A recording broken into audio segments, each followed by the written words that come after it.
Life more expensive for all of us. The White House is lasering in on the issue as frustration tanks President Biden's approval ratings. But the president is admitting there isn't much he can do about it. Allison Harris has the latest from the White House. Allison.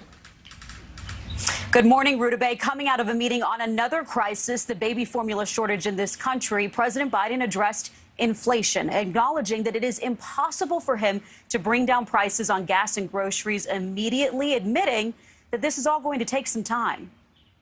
There's a lot going on right now, but the idea we're going to be able to, click a switch, bring down the cost of gasoline is not likely in the near term, nor is it with regard to food. But we can compensate by providing for other necessary costs for families by bringing those down.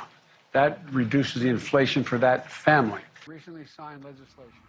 The president saying yesterday there's not much he can do in this very moment to get the price of gas back down to $3 a gallon, a problem that he explains is caused by Russia's invasion of Ukraine and the impact that the war is having on energy markets worldwide. The president instead saying he can help alleviate pressure on Americans' pocketbooks by lowering prices on prescription drugs, on things like childcare, and by taxing the wealthiest Americans as well as corporations.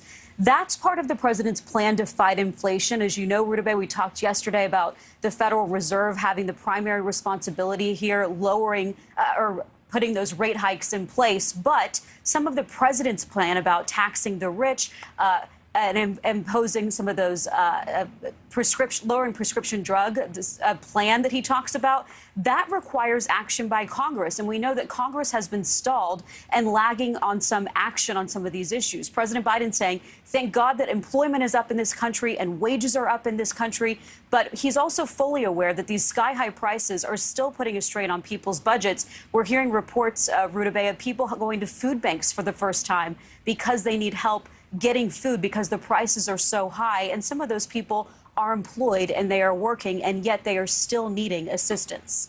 And Allison, the president also revealing new information about what he knew about the formula crisis.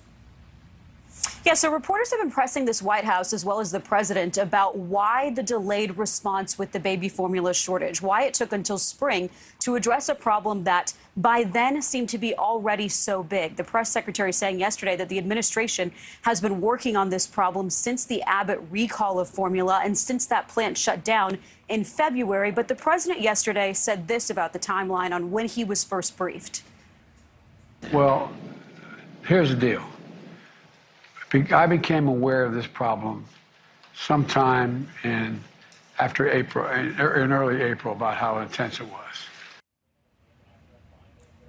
Now, the FDA commissioner has said that the FDA response was also too slow on baby formula. Ruta Bay?